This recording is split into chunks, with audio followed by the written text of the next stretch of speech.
It's 38 minutes after 8. We've got our parliamentary correspondent, Joseph Opoku-Gakpo, joining us because we want to talk about this report that we're all expecting, because the initial communication was that the ad hoc committee's findings on the alleged bribery situation, that came up because of the appointment committee's work was going to happen today, but apparently not. What's new? Yes. That, we all know that this report should actually have been out about 3 weeks ago, but it's delayed because the committee said they had some fresh testimonies from some MPs. If you look at what is called the business statement for this week, which usually is outlined the Friday before the following week by the majority leader, who is the leader of government business, it stated on it clearly that this morning it's expected that the Ghartey committee's report will be laid before the House today, and then tomorrow the House will debate the report, approve whatever the recommendations are before they rise tomorrow. But the latest indications we are getting is that that may not happen. Yesterday, we had a conversation with one of the members of the committee, Ben Abdallah, the MP for Finso South. He's been on your show before. Yes. He indicated that as at yesterday, they were still putting finishing touches to the report, and so it wasn't really ready. And what we know is that once the report is ready, they don't just bring it to the floor. It has to go to the leadership, the majority leader, the minority leader, the speaker himself.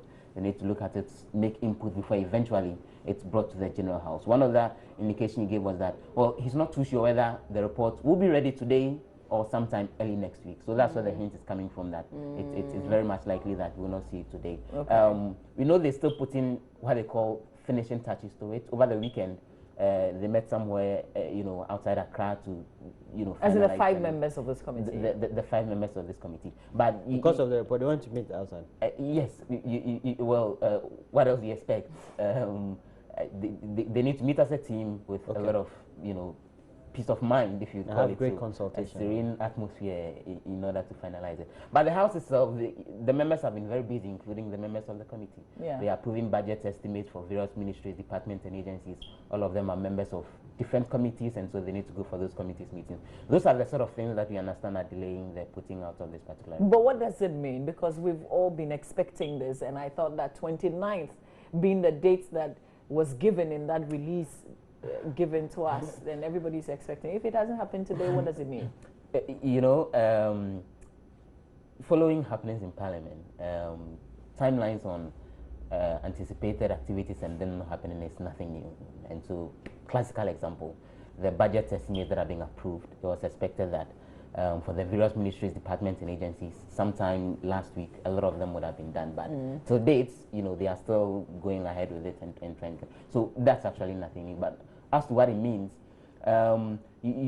initially the expectation was that the House would actually be rising tomorrow. The business outline that was laid even back in January when the House started sitting, and then they'll come back sometime in May, in the middle of May. One other indication we're getting is that that may not happen after all, and that it's likely that they may extend sittings, issues having to do with the appointment committee, and they need to get a lot more of the ministers out there before the House goes on its break, from which it will return sometime in May, as some of the things which may push them to probably extend sitting. So the expectation is that once the House may be forced to extend its sitting beyond tomorrow, then the committee itself could be given a lot more time, to complete their work and to finalize work on it. But then the suspicions continue to heighten. Yeah, because I've got one suspicion, and I'm thinking that perhaps tell me about they want to allow the appointments committee to finish its work entirely before this report is laid. We'll see how that turns out, because even with the members of the committee, the appointment committee themselves, when you have conversations with them, a lot of them claim they are really not bothered about whatever may be the outcome of this particular report. And so I recall that yesterday when the vetting was ongoing, I took the time off to attempt a conversation with a number of them, and then they tell you that, oh, you see this as a big deal, and you are really looking forward. Even those who raised the issue, even those everything who came has been up about with it. Everything has actually been about the appointment committee generally, and so they think it's just one of those things. It will pass. They would continue their work, even when they are done with it. This is a committee of parliament that's going to remain over the next 4 years. What that means is that between now and 2020, if President Akufo-Addo does any reshuffle, these are the same people who will vet them. And so this is just something which would happen and pass, where they're looking forward to it, getting off and them getting over with it, and subsequent business, even beyond vetting this particular committee, this batch of appointees and everything, they think that their work will continue smoothly. They will remain as members of the committee. They will remain as good friends, and they appear very confident that not much would happen. Yeah. Even with the recommendation that will come from this particular. We've got to wrap up on this because we have one more conversation before we wrap up the entire show. But what's happening today? The appointment committee still continues to sit?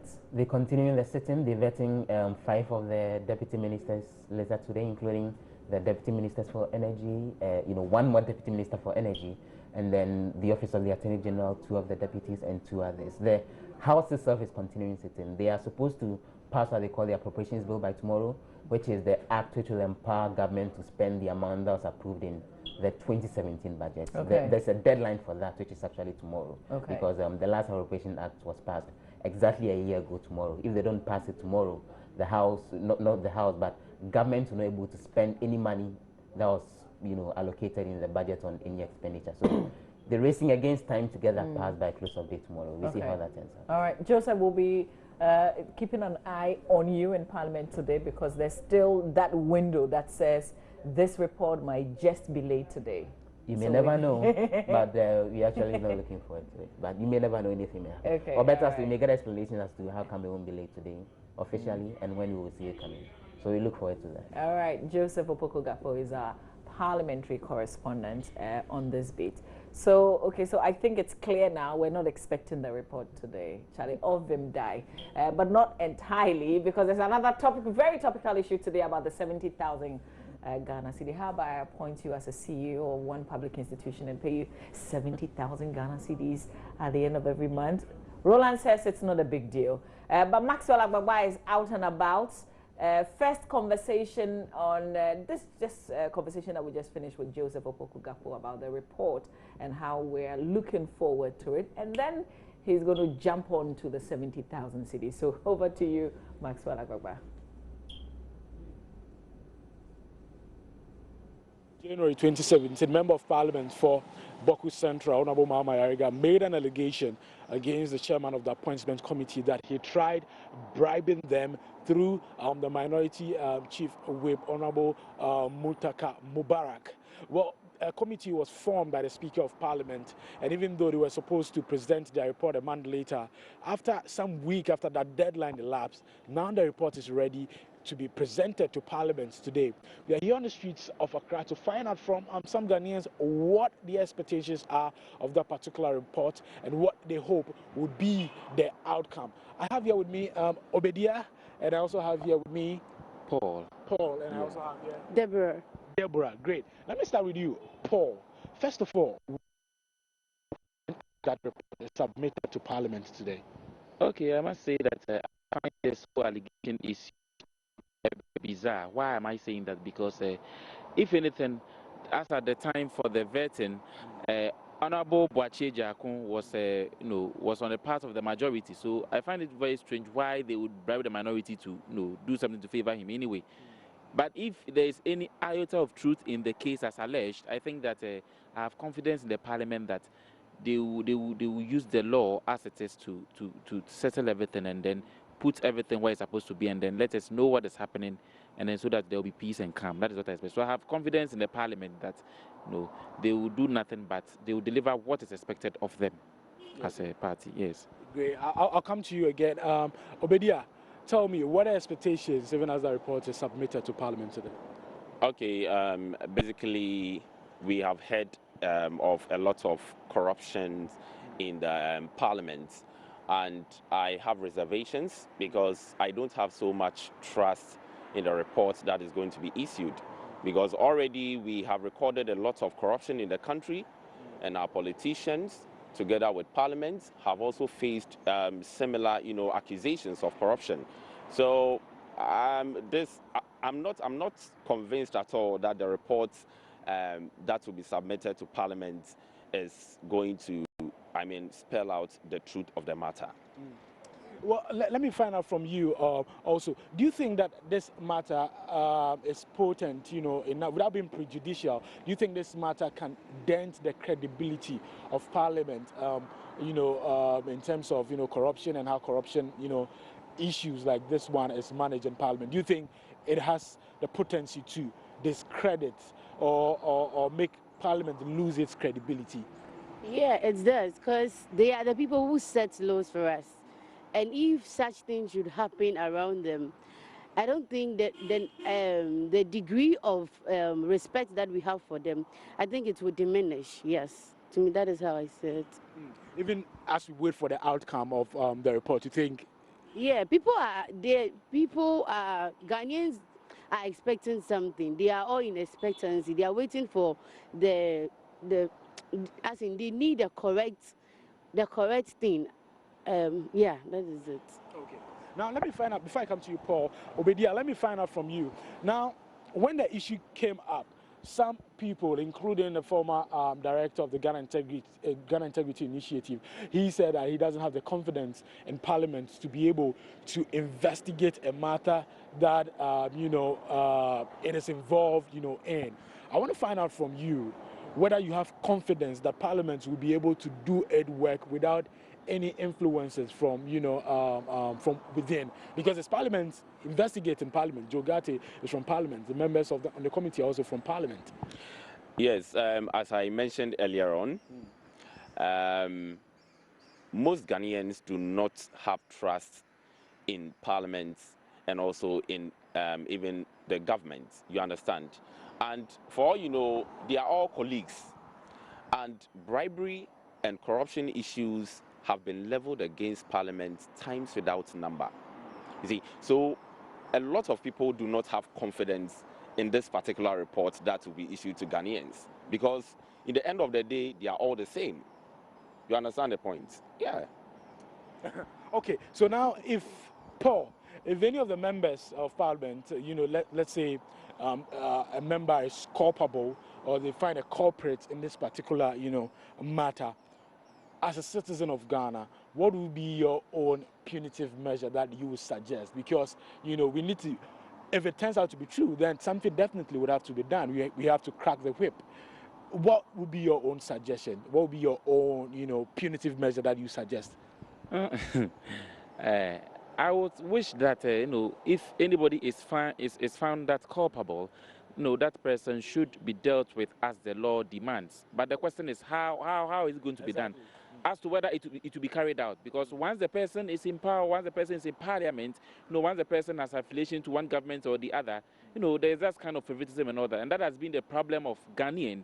We Ghanaians here for quite some time now, because unless you don't belong to the power, or you're not affiliated to the party which is in power, then you suffer the consequence or you suffer the repercussions of your mistakes.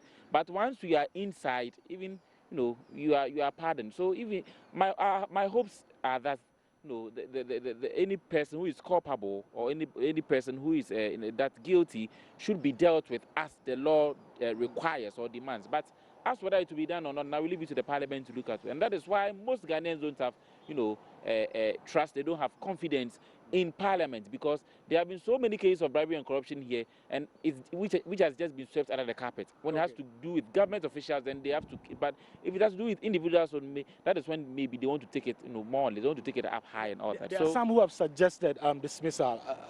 What do you think about that? You think it's too harsh? I don't think it's harsh. If that is done, they will all learn something from it. Okay. Yeah. A member of Parliament who is culpable, dismissal, too harsh, or you think it's fair?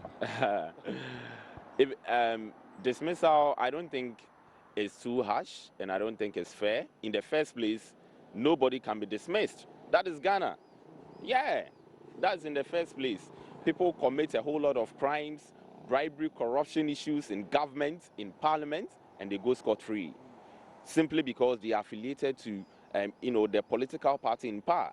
So if we live as a country and as a people, and we put all our trust in political affiliations, how do we thrive as a nation? You see, so that is why I always tell my friends that to be born a black child in Africa is a disability, because the system itself is disabled. The social structures and everything is disabled. So how do you survive? You understand? If you have corruption and bribery in the system, how do you thrive as a people? So you see that it's a disability. Okay. Yeah. Interesting. Now, another issue I want us to touch on briefly has to do with the Cocoa Board Right, so I'm sure Maxwell Agbagba wanted to get to the 70,000 Ghana cedis, but that's a conversation that we know will continue throughout this week. So we'll bring you back